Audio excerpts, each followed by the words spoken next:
कहानी अच्छी है। कहानी की पुष्टि करने के लिए मैं इंस्पेक्टर यादव को कटघरे में बुलाने की अनुमति चाहता हूँ। इंस्पेक्टर यादव, क्या रुपेश जी का चित्र दिखाते ही कमलेश जी ने पहचान लिया था? हाँ जी, हाँ बिल्कुल। प्रश्न यहाँ ये उठता है कि आपने स्केच क्यों नहीं बनवाया? आपने चित्र मिलने की प्रतीक्षा क्यों की? जी, हमने प्रतीक्षा बिल्कुल नहीं करी।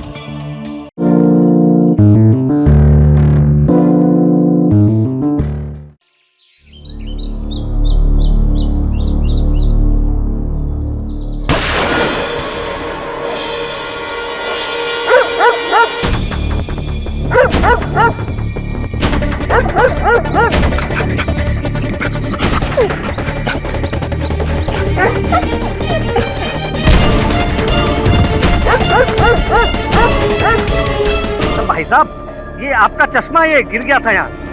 ओ भाई साहब।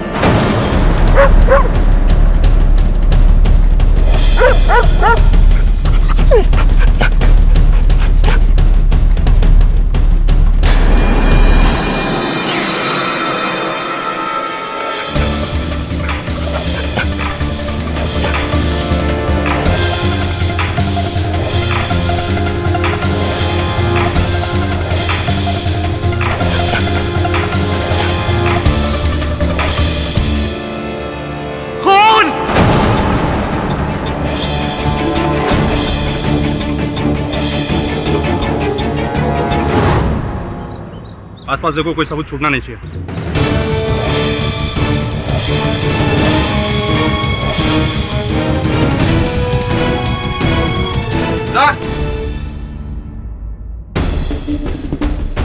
ये गन यहाँ पर पड़ी मिली थी।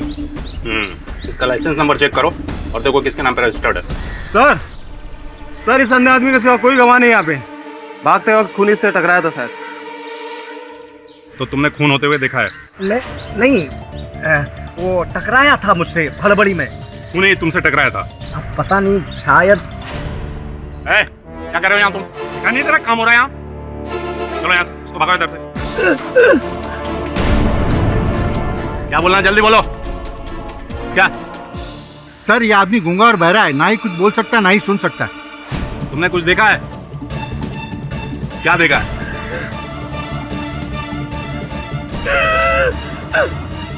उन्हीं को देखा है?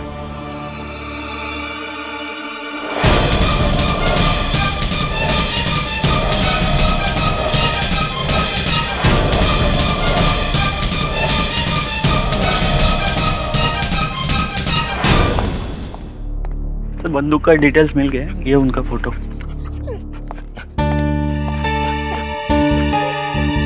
तुम इसे देखोगे तो पहचान जाओगे?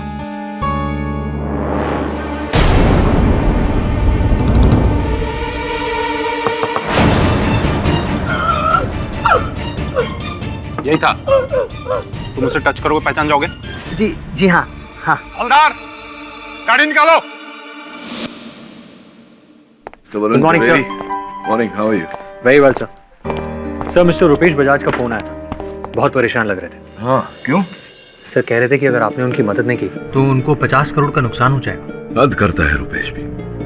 कितनी बार उसे समझाया कि मैं क्रिमिनल लॉयर हूँ, डिवोर्स लॉयर नहीं। तलाक का केस नहीं लड़ सकता, समझता ही नहीं। पुराना दोस्त है मेरा, लेकिन इसमें मैं कैसे सहायता कर सकता उसकी? रुपेश, तेरी ही बात हो रही थी यार। तू समझता क्यों नहीं कि मैं क्रिमिनल लॉयर हूँ? डिवोर्स केसेस डैडी, अब ये डिवोर्स केस नहीं रह गया है, क्रिमिनल केस हो गया है। मेरी पत्नी का खून हो गया है और इन लोगों ने मुझे अरेस्ट कर लिया। प्लीज मेरी मदद करो। फोन ले लो इसका। चलो। रुपेश, क्या हुआ सर? डैडी मैं सच कह रहा हूँ यार, मैंने ये खून नहीं किया है। मैंने रेणुका को नहीं मारा है। तू कैसी बातें कर रहा है रुपेश? तुझे बरसों से जानता हूं मैं जानता हूं तू हत्या नहीं कर सकता। तू बैठ बैठ।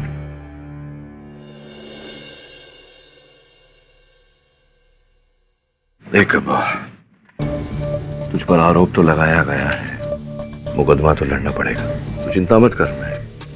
मैं जानता हूं निर्दोष है, तो साबित भी करूंगा अदालत में। लेकिन मुकदमा लड़ने के लिए मुझे जानकारी चाहिए। ये बता कि अचानक ये लड़की तेरे जीवन में आई कैसे? तू तो जानता है केडी, ये मेरी दूसरी शादी थी। मोहिनी के मरने के बाद मैं एकदम अकेला हो गया था और अपने आप को पूरी तरह काम में मसरूफ कर लिया। ये बिजनेस एम्पायर खड़ा किया, 10 साल अकेला रहा। फिर अचानक एक दिन ऑफिस की पार्टी में मेरी मुलाकात रेणुका से हो गई।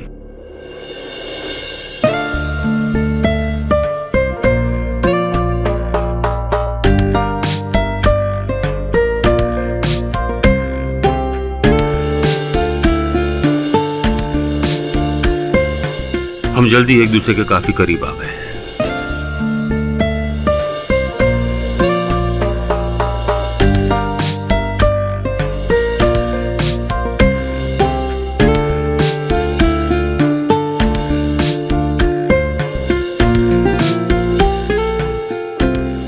और जल्दबाजी में ही हम दोनों ने एक दूसरे से शादी कर ली।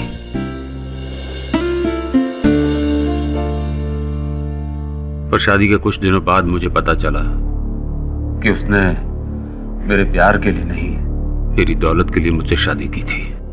आखिर तुम्हें इतने पैसे चाहिए क्यों? बताओ मुझे। देखो रुपेश, मुझे तुम्हारे साथ कोई बहस नहीं करनी। चेक निकालो और साइन करो। नहीं, तुम्हें बताना होगा कि तुम्हें इतने पैसे क्यों चाहिए। देखो, या तो तुम पैसे दे दो या फिर क्या? अलग हो जाते हैं। Divorce Rupesh, let's get separated. उसकी तरफ से प्यार तो शायद शुरू से ही नहीं था और हमारे झगड़े दिन ब दिन बढ़ते गए। बेमतलब की लड़ाइयां हर रोज, हर वक्त। फिर एक दिन उसने मुझसे तलाक मांगा और साथ ही साथ मेरी आधी जायदाद। आधी जायदाद किस बिना पर मांग रही थी वो? तलाक तो उसने मांगा था। शादी से पहले एक दिन बातों ही बातों में मैंने उससे वादा कर दिया था कि मैं उसे आधी जायदाद की मालकिन बना दूंगा। बस तब से अब तक वकीलों के चक्कर काटता फिर रहा हूं। ये बता कि उस दिन हत्या के दिन क्या क्या हुआ था? रेणुका तेरे बंगले पे कैसे? तू कहाँ था? ये सब बता। उसने मुझे बुलाया था। उसने मुझे फोन पर कहा कि कुछ जरूरी बातें करनी है। फोन पर बताने को तैयार ही नहीं थी, तो मैंने उसे वहां जाने के लिए कहा। तूने बुलाया था उसे बंगले पे? हाँ, पर मैं वहां गया ही नहीं था। ये खून मैंने नहीं किया है केडी। ये लोग मुझ पर झूठा इल्जाम लगा रहे हैं। केस तो तेरा पेचीदा है रुपेश, पर तू चिंता मत कर। मैं जानता हूं कि तू निर्दोष है और तेरे दोस्त केडी पाठक के होते हुए किसी निर्दोष को सजा नहीं हो सकती। योर लॉर्डशिप, ये पैसा बहुत गंदी चीज है और जिस आदमी को इसकी लालच हो जाए, ओहो हो, उसके सामने तो रिश्ते की भी कोई अहमियत नहीं। पैसा एक आम आदमी के लिए जरूरत है तो रईस के लिए शौक होता है। हमारे आज के इस केस में इस बात पर खास ध्यान दिया गया, नजर डाली गई कि पैसे के लिए आदमी किसी भी हद तक जा सकता है और मिस्टर रुपेश बजाज ने पैसे के लिए अपनी पत्नी का खून कर दिया। Your lordship. Objection your honour. ये मुकदमा अभी प्रारंभ भी नहीं हुआ और अभियोग पक्ष महोदय मेरे मुवक्किल पर दोषी होने का आरोप लगा रहे। रुपेश जी और रेणुका जी का विवाह विच्छेद होने वाला, किंतु ये ऐसा कानूनी रीत से करना चाहते थे, हत्या करके नहीं। ये एक अच्छा वकील नियुक्त करना चाहते थे, इसी कारण से ये मेरे पास भी आए।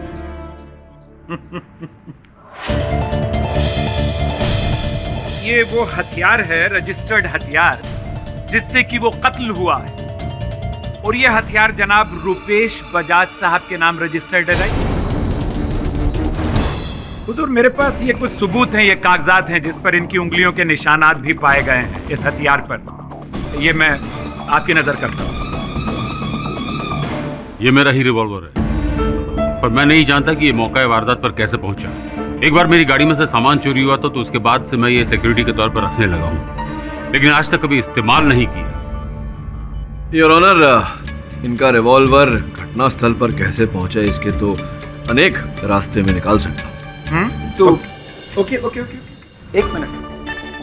तो फिर जनाब केडी साहब, इसके बारे में आप क्या कहेंगे? योर ऑनर, ये रुपेश जी के बंगले की चाबियां हैं जहां पर रेणुका जी का खून हुआ था। क्यों रुपेश जी, ये आपके बंगले की चाबियां हैं ना? जी हाँ, ये मेरे ही बंगले की चाबियां हैं, पर मैं बहुत महीनों से वहां गया नहीं हूँ, पता नहीं कहाँ रखी थी।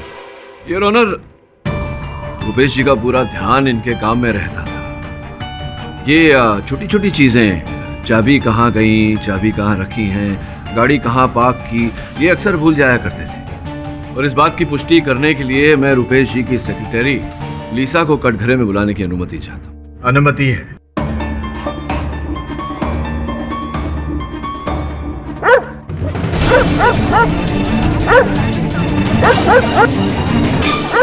ये कुत्ता अदालत में क्या कर रहा है? हवलदार, इसे बाहर निकाल दीजिए। योर ऑनर, ये मेरा है, मैं देख नहीं सकता ना, तो यही मेरा सहारा है। लेकिन ये पूरी तरह ट्रेंड है मेरे साथ रहने के लिए। योर ऑनर, ये इस केस का बहुत ही महत्वपूर्ण गवाह है, इसलिए मैं आपसे दरखास्त करता हूं कि प्लीज मुझे। इसका मतलब ये हुआ कि जब तक ये रहेंगे तब तक ये कुत्ता भी रहेगा। मैं इसे संभाल लूंगा, कोई परेशानी नहीं होगी, इसे यही रहने दीजिए प्लीज। और अगर परेशानी हुई तो मैं दोबारा बर्दाश्त नहीं करूंगा। कार्रवाई आगे बढ़ाइए। लीसा जी, आप रुपेश जी की सेक्रेटरी हैं, कैसे बॉस हैं रुपेश जी? बहुत अच्छे हैं। 15 इयर्स का वर्क एक्सपीरियंस है मेरे पास, लेकिन मेरे इंटायर करियर में इनके जैसा अच्छा बॉस मैंने कभी नहीं देखा। कभी किसी से ऊंची आवाज में बात नहीं की, कभी कोई बदतमीजी नहीं। सुना है कि इन्हें और इनकी स्वर्गीय धर्मपत्नी को अभी ने मिलाया था इन दोनों को। जी, यही मुझसे बहुत बड़ी गलती हुई। रेणुका बहुत खुदगर्ज थी, मुंह पे कुछ और पीठ पीछे कुछ और। नहीं मतलब फिर कैसे जानती थी आप इनकी स्वर्गीय धर्मपत्नी को? वो एक्चुअली मैं और रेणुका एक पीजी में साथ रहते थे। वो तभी एक स्ट्रगलिंग मॉडल थी। कुछ ही दिन में हम दोनों की दोस्ती हो गई, और फिर दोस्ती में रेस्टोरेंट्स, डिस्को, पार्टीज, कॉफी वगैरह। सहेली थी आपकी रेणुका। तो रेणुका को रुपेश जी से आपने कब मिलाया, कैसे मिलाया? एक्चुअली एक शाम हमारे ऑफिस में पार्टी थी। रेणुका उस दिन घर पे थी, तो मैंने सोचा उसे भी ले चलती हूँ। बॉस ने रेणुका को देखा और देखते ही उनसे प्यार करने लग गए, और देखते देखते दोनों की शादी हो गई।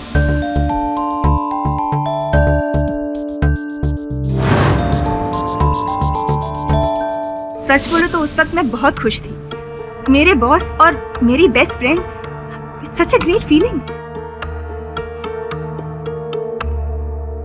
Your witness prosecution.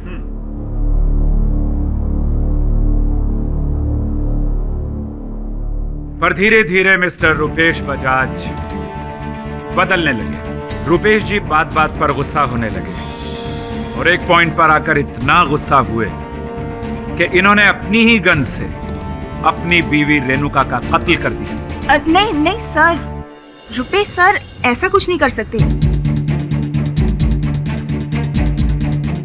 हाँ, माना कि शादी के कुछ ही दिनों में दोनों में दरारें पैदा हुई और लोगों ने भी ये जान लिया था, लेकिन रुपेश सर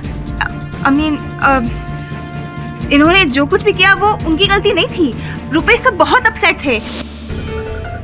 इतने पैसे किस लिए चाहिए? डिवोर्स? अब डिवोर्स की बात कहां से आ जाती है?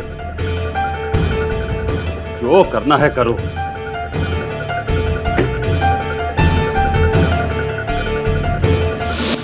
आपका क्या मतलब है कि आप कुछ नहीं कर सकते? वो औरत मेरी आधी जायदाद मुझसे छीनना चाहती है। पर सर, आप ही ने तो उन्हें यह हक दिया है। यह एग्रीमेंट आप ही ने तो साइन किया है। वो एक छोटी सी गलती थी, और एक छोटी सी गलती की इतनी बड़ी सजा नहीं हो सकती। पूरे 50 करोड़ की बात कर रहा हूं मैं, कुछ करो। आई एम सॉरी, अब तो कुछ नहीं हो सकता। लगता है केडी के अलावा और कोई कुछ नहीं कर सकता मेरे लिए। योर ऑनर, शादी के कुछ ही दिनों बाद मिस्टर बजाज परेशान रहने लगे। इन्हें ऐसा महसूस होने लगा कि रेणुका ने इनसे शादी की है इनके पैसे के लिए, और पैसे ये देना नहीं चाहते थे। फिर इन्हें यह भी महसूस होने लगा योर ऑनर कि अगर तलाक हो गया तो हर महीने भारी रकम रेणुका को खर्चे के लिए देनी पड़ेगी। इसलिए इन्होंने उस तकलीफ को जड़ से ही खत्म कर दिया, यानी रेणुका का कत्ल कर दिया। नहीं, ये सच नहीं है। माना कि मैं उसके साथ खुश नहीं था, मगर मैंने उसका खून नहीं किया। मिस्टर बजाज, आप चुप रहिए। जब पूछा जाए तभी बोले। योर लॉर्डशिप, मैं इन्हीं के ऑफिस के पियन मिस्टर मयूर को यहां बुलाना चाहूंगा। इजाजत है।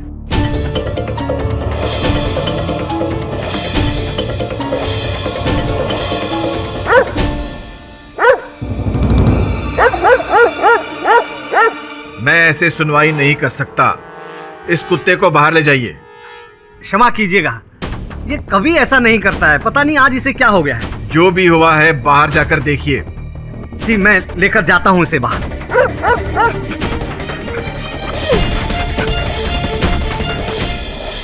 मयूर, जी सर। कत्ल से एक दिन पहले तुम ऑफिस गए थे?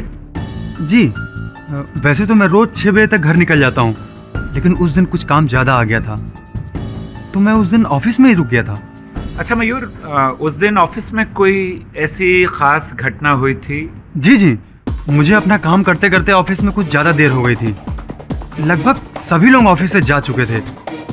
उसके बाद नहीं, कोई जरूरत नहीं ऑफिस से घर पे आने की।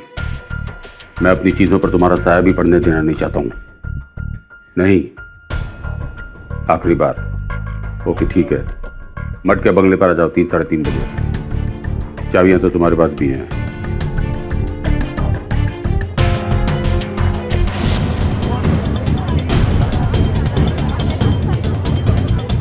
रुपेश ने बहुत कोशिश की कि मामला कोर्ट के बाहर म्यूचुअली सेटल हो जाए, लेकिन ऐसा नहीं हुआ। इनकी पत्नी रेणुका मानने के लिए तैयार ही नहीं। मामले को हाथ से निकलता देख रुपेश जी ने हमेशा के लिए रेणुका जी की जबान खामोश कर दी।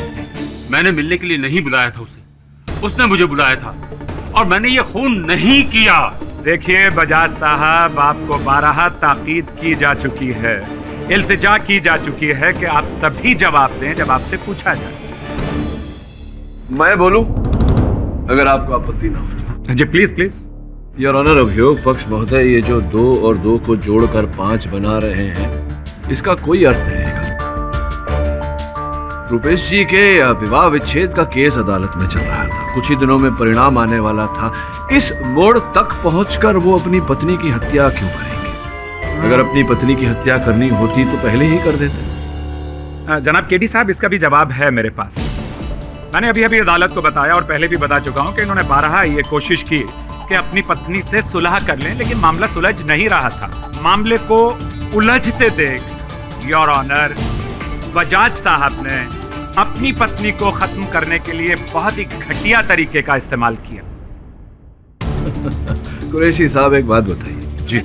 क्या मेरे मुवक्किल के मुख पर मूर्ख लिखा हुआ है? मैं पूछ रहा हूँ क्योंकि अगर इन्हें हत्या करनी होती तो ये क्यों अपनी पत्नी को अपने ही घर बुलाते, उनकी हत्या अपनी ही लाइसेंस रिवॉल्वर से करते, ताकि सारे साक्ष्य इनके विरुद्ध संकेत दे। लेकिन अक्लमंद लोग ही कभी कभी बेवकूफाना हरकत किया करते हैं केडी साहब। वैसे फॉर योर काइंड इंफॉर्मेशन, मेरे पास 2 बड़े पुख्ता सबूत हैं जनाब।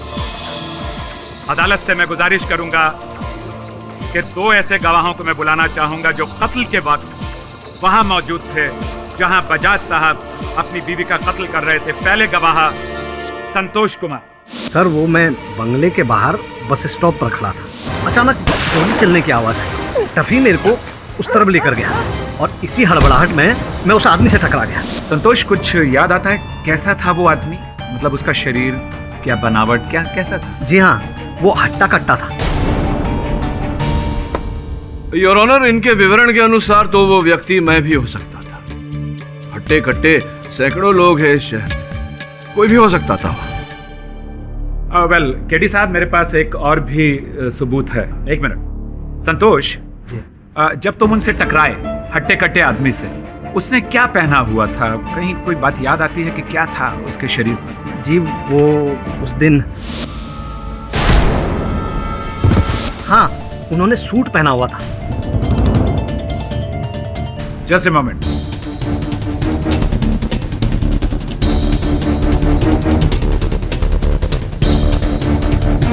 ये देखो, इसे छूकर बताओ, क्या ये वही कपड़ा है जो उस दिन उस आदमी ने पहना हुआ था? जी हाँ, यही कपड़ा था। यकीनन? जी हाँ, मैं अंधा हूँ, देख नहीं सकता, लेकिन एक बार कुछ सुन लिया, सूंघ लिया और महसूस की हुई किसी भी चीज को मैं कभी नहीं भूल सकता।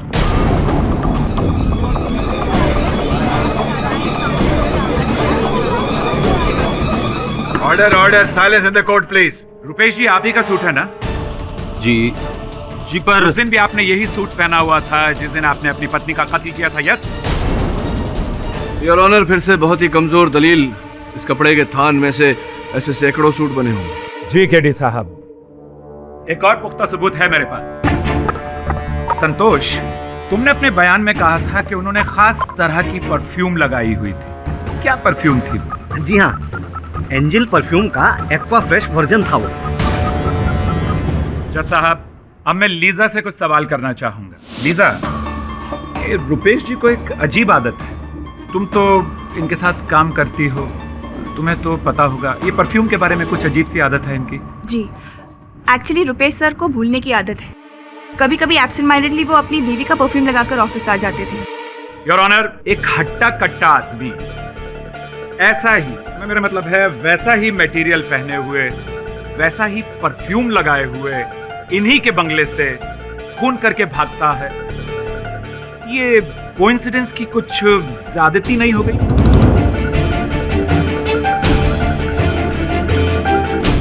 Thank you very much Lisa, thanks a lot. Your honour, अगर प्रोसिक्यूटर साहब को आपत्ति नहीं है तो मैं संतोष जी को एक बार कटघरे में बुलाकर उनसे प्रश्न करना चाहूंगा। अनुमति है। तो संतोष जी, बताइए कि ये जो सुगंध को पहचानने का हुनर है, ये कैसे प्राप्त किया? वकील साहब, एक बात बोलूं? बताइए ना। मेरे घर वाले कहते हैं कि मेरी सूंघने की शक्ति बहुत अच्छी है। मेरी बेटी तो एक कॉस्मेटिक की दुकान में काम करती है, इसलिए मुझे परफ्यूम की अच्छी समझ है। अच्छा, राइट राइट राइट, रुकिए जरा, मैं आता हूं।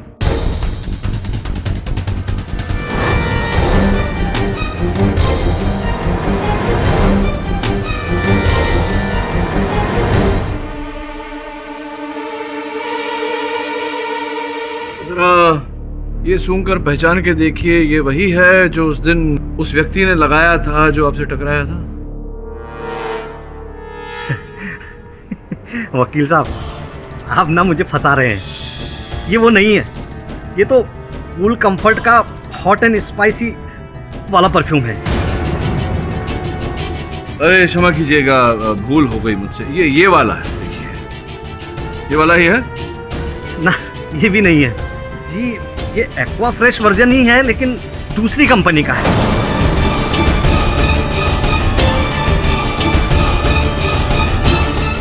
योर ऑनर, मैं मानता हूं कि संतोष जी सुगंध भली भांति पहचान सकते हैं, किंतु इससे यह प्रमाणित नहीं होता कि मेरे मुवक्किल हत्या के दिन घटनास्थल पर थे। मैं नहीं था योर ऑनर, मैं वहां नहीं था। जब ये हादसा हुआ तब मैं होटल सी व्यू में था। होटल सी व्यू? कोई सबूत है आपके पास? हाँ है। उस वक्त मैं अपने भतीजे अभय के साथ वहां पर था, आप उससे पूछ सकते हैं। बल्कि जब पुलिस ने मुझे अरेस्ट किया था तब मैं वहीं था। ये सच कह रहे हैं, ये उस दिन मेरे साथ होटल में ही थे। अभय, जरा दिमाग पर जोर डालकर सोचो कि उस दिन 3 से 3:30 बजे के दरमियान तुम्हारे अंकल तुम्हारे साथ होटल के कमरे में थे या नहीं? वो एक्चुअली उस दिन मेरे को मेरी फ्रेंड का फोन आया था, तो 2:30-3 बजे के करीब मैं उससे मिलने चला गया। उस टाइम अंकल रूम में अकेले ही थे। जैसे मैंने कहा था योर ऑनर, इस बात का कोई सबूत नहीं है कि अभय के जाने के बाद मिस्टर रुपेश होटल के कमरे में थे या नहीं। हो सकता है कि चुपके से अपने बंगले में जाकर अपनी पत्नी का खून करके वापस होटल के कमरे में आ गए।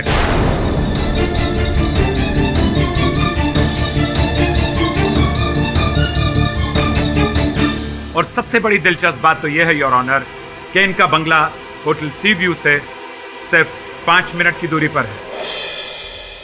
योर ऑनर, अगर मेरे पास रुपेश जी के उस होटल के कमरे में होने का कोई सबूत नहीं, तो अभियोग पक्ष के पास भी इनके घटनास्थल पर होने का कोई सबूत नहीं? सबूत है केडी साहब मेरे पास। योर ऑनर, मैं अपने अगले चश्मदीद गवाह कमलेश प्रधान, जो गूंगे और बहरे हैं, उन्हें कटघरे में बुलाने की इजाजत चाहूंगा। इजाजत है? योर ऑनर, ये मिस प्रतीक्षा है, इंटरप्रेटर। कमलेश की साइन लैंग्वेज अदालत को समझाएंगी। प्रतीक्षा जी, पूछिए जरा, उस दिन इन्होंने क्या देखा?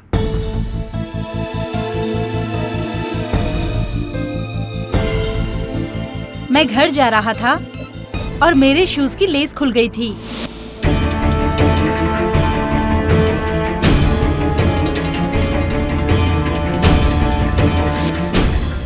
योर ऑनर, मैं इनसे पूछना चाहता हूं कि अगर इन्होंने हत्यारे को देखते ही पहचान लिया तो फिर उसे पकड़ा क्यों नहीं?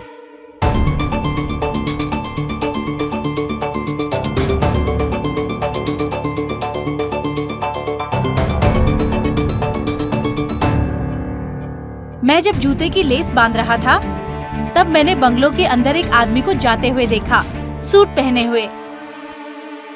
फिर मैंने अपने जूते की लेस बांधी और वहां से चला गया।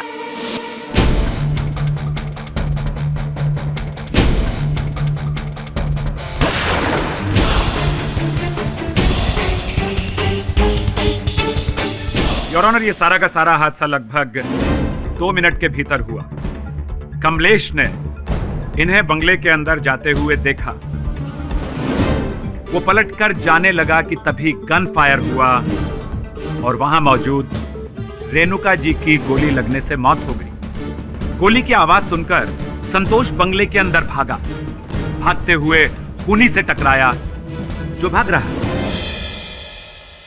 योर ऑनर, कहानी अच्छी है। कहानी की पुष्टि करने के लिए मैं इंस्पेक्टर यादव को कटघरे में बुलाने की अनुमति चाहता हूं। इंस्पेक्टर यादव, क्या रुपेश जी का चित्र दिखाते ही कमलेश जी ने पहचान लिया था? हाँ जी, हाँ बिल्कुल। प्रश्न यहाँ ये उठता है कि आपने स्केच क्यों नहीं बनवाया? आपने चित्र मिलने की प्रतीक्षा क्यों की? जी, हमने प्रतीक्षा बिल्कुल नहीं करी, बल्कि तुरंत स्केच आर्टिस्ट को हम बुलाए और स्केच बनवाने लगे। तो कभी नाक लंबी हो जाती थी, कभी बाल छोटे हो जाते थे, तो स्केच बन नहीं पाया। स्केच बन नहीं पाया या कमलेश जी स्केच बना नहीं पाए? दरअसल वो विवरण सही से नहीं दे पा रहे थे, इस वजह से वो स्केच। समझ गया। Point to be noted your honour, जो विवरण कमलेश जी दे रहे थे वो उचित नहीं था, जबकि कमलेश जी कह चुके हैं कि उन्होंने स्पष्ट रूप से हत्यारे को देखा, किंतु वो विवरण देकर उनका स्केच नहीं बना। प्रश्न ये उठता है कि चित्र को देखकर जो पहचान उन्होंने की है उस पर कैसे विश्वास किया जाए? आपकी अनुमति हो तो मैं कमलेश जी को एक बार फिर कटघरे में बुलाना चाहूंगा। अनुमति है। प्रतीक्षा जी, इनसे पूछिए कि चित्र देखकर जो इन्होंने हत्यारे की पहचान की थी उस पर हम विश्वास क्यों करें?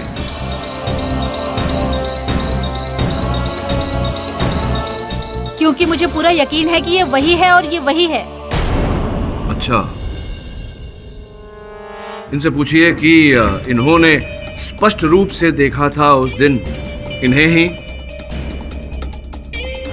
हाँ। इन्होंने देखा था कि उस दिन वो व्यक्ति चश्मे पहने हुआ था कि नहीं? तो किस प्रकार के चश्मे पहने थे उस व्यक्ति ने? बड़ा चश्मा था और उसमें फ्रेम नहीं था। धन्यवाद, आप बैठिए। योर ऑनर, इस घटना को मैं अभी एक आकृति के द्वारा समझाना चाहूंगा। Permission granted. योर ऑनर, ये रुपेश जी का बंगला है। ये बंगले का मेन गेट, बंगले के मेन गेट के पास बस स्टॉप है जहां पर संतोष जी खड़े थे अपने कुत्ते के साथ। कमलेश जी यहां से आ रहे थे और संभवतः इसी गेट से उन्होंने हत्यारे को अंदर जाते देखा।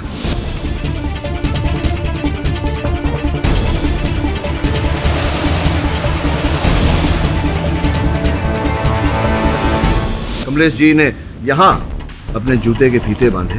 इसी समय संतोष जी जो यहां खड़े थे उन्होंने गोली चलने की आवाज सुनी।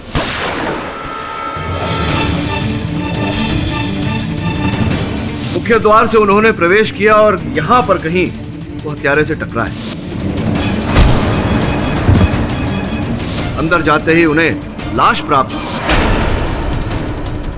और उन्होंने शोर मचाकर बाकी लोगों को बुलाया।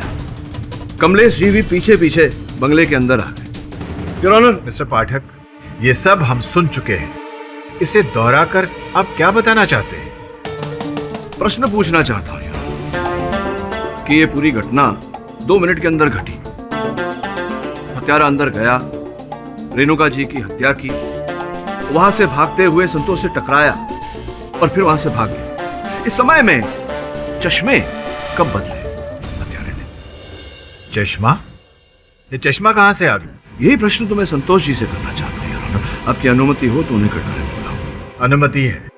संतोष जी, अपने कथन में आपने कहा था कि जैसे ही आपने बंगले के मुख्य द्वार से प्रवेश किया, आपसे हत्यारा टकराया, जिसके कारण आप नीचे गिर गए। कुछ समय तक हत्यारे का चश्मा आपके हाथ में आया था।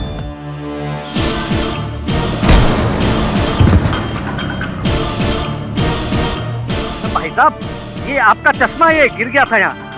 ओ भाई साहब, आपके कथन में आपने ये भी कहा था कि आप देख नहीं पाते, किंतु जिस चीज को एक बार आप महसूस कर लेते हैं, छू लेते हैं, उसे आप याद रखते हैं। जी बताइए, वो चश्मा कैसा था? आकार प्रकार कैसा था? जी, वो बड़े साइज का था। वो चौकोर होता है ना, वैसा।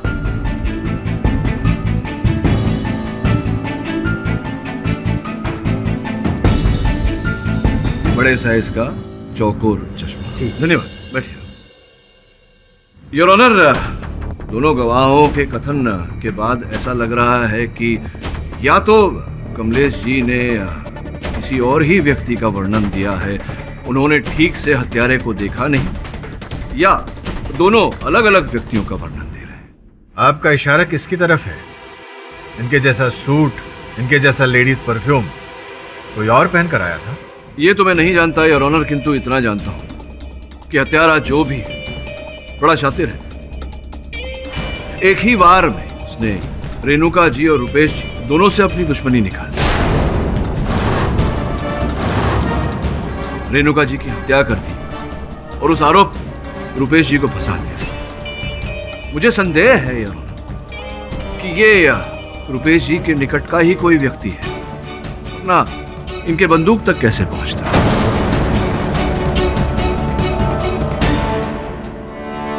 रुपेश जी, आप ही बताइए, कौन ऐसा व्यक्ति है जो आपकी आदतों के बारे में जानता हो, जिसे आपकी दिनचर्या योजनाओं के बारे में जानकारी रहे? कौन हो सकता है ऐसा आपके निकट का कोई? इस शहर में तो ऐसा कोई नहीं है। हाँ, मेरा भतीजा अभय और नम्रता है बस। और ऑफिस में सुनील पुरी मेरे करीबी है। सुनील पुरी जी, अच्छा। और रेणुका जी के निकट का कोई व्यक्ति, संबंधी, सहेली, नहीं। मित्र? उसका कोई नहीं था। इनफैक्ट वो कभी अपने परिवार के बारे में कोई बात भी नहीं करती थी। मुझे तभी शक हो जाना चाहिए था। प्यार में ऐसा अंधा हो गया कि सही गलत की समझ ही नहीं। योर लॉर्डशिप, केडी साहब अभी तक किसी और को शक के दायरे में नहीं ला सके हैं और रुपेश को भी बेगुनाह साबित नहीं कर पाए। तो फिलहाल रेणुका के कत्ल का आरोपी हम रुपेश को ही मानेंगे।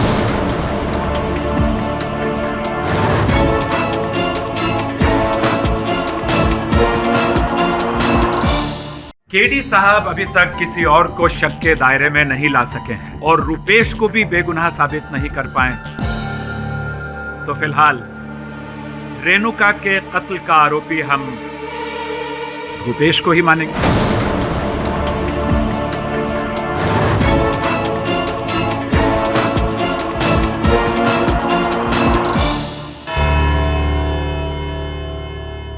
केस की पेचीदगी को समझते हुए यह अदालत मिस्टर पाठक को सबूत इकट्ठा करने के लिए 2 दिन का वक्त देती है। तब तक के लिए यह अदालत मुलतवी की जाती है।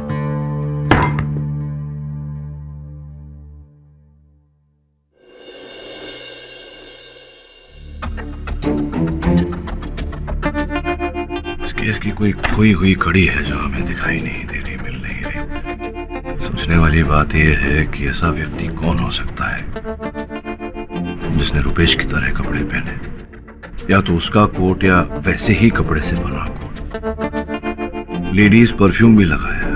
इतनी डिटेलिंग कौन कर सकता है? तो एक काम कर, रुपेश के जीवन के हर पहलू के बारे में पता लगा, उसके जीवन का ब्यौरा निकाल। करना पड़ेगा कि रेणुका जी की मृत्यु से ऐसा कौन व्यक्ति था जिसको लाभ होता।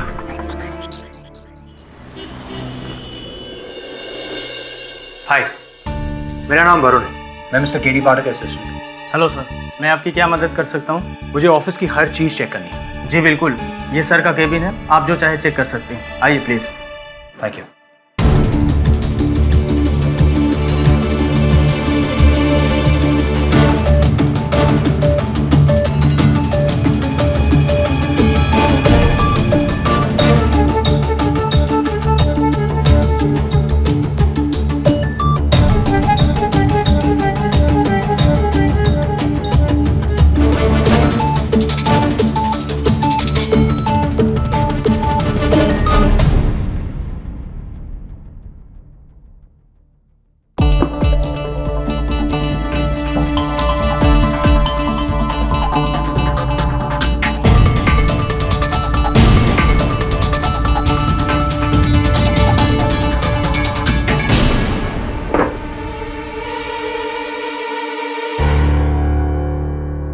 तो उनकी बंदूक यहाँ रहती थी?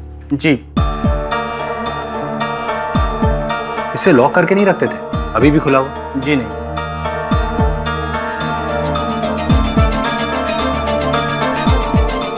ओह, सर का पेन।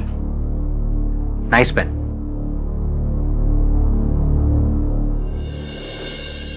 सर ये लीजिए।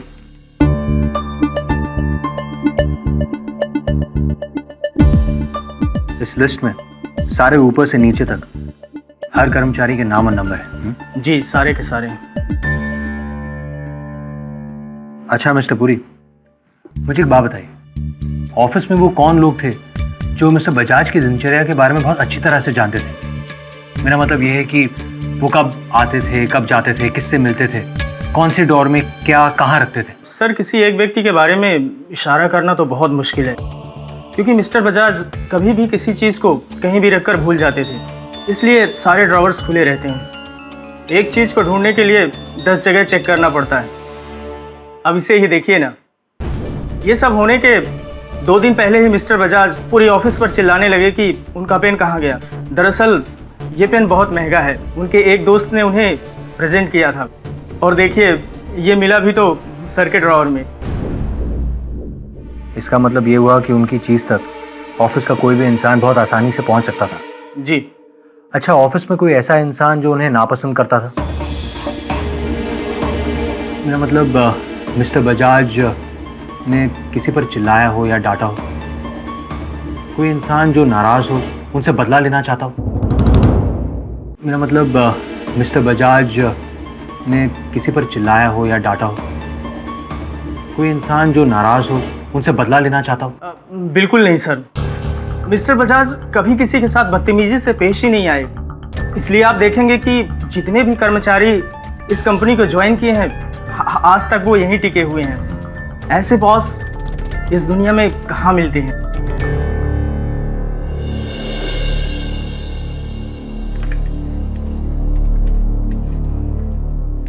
आइए आइए संतोष जी, आइए बैठिए। जी बिठाओ।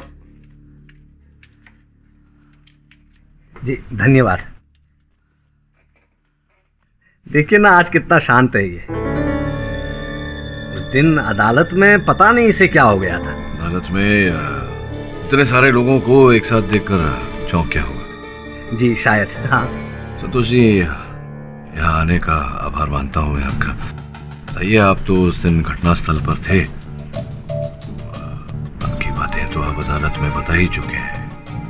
कोई ऐसी बात जो आपको याद न रही हो, स्मरण न रहा हो, सोच के बताइए। जी तभी भागा, और मैं भी उसके साथ साथ बंगले की तरफ भागा। सर तभी एक आदमी मुझसे टकराया और उसका चश्मा मेरे हाथ में आया।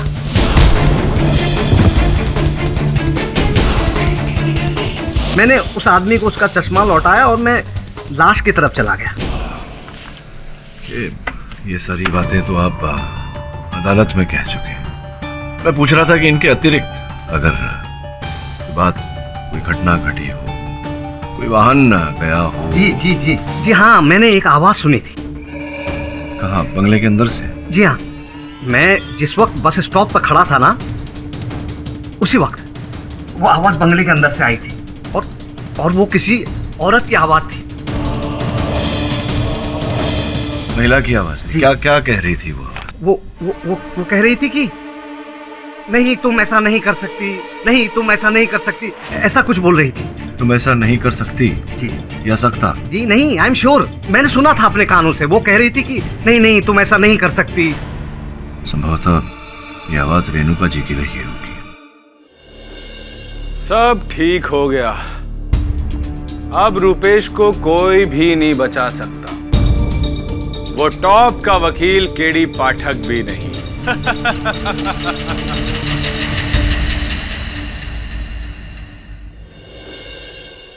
हम जिस आदमी का पता लगाने की कोशिश कर रहे हैं वो आदमी नहीं, औरत है। तो संतोष जी के अनुसार उन्होंने संभवतः रेणुका को ये कहते सुना, तुम ऐसा नहीं कर सकती।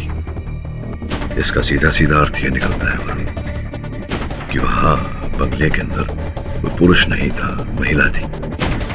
संभवतः यही वो खोई हुई कड़ी है जिसे हम ढूंढ रहे थे।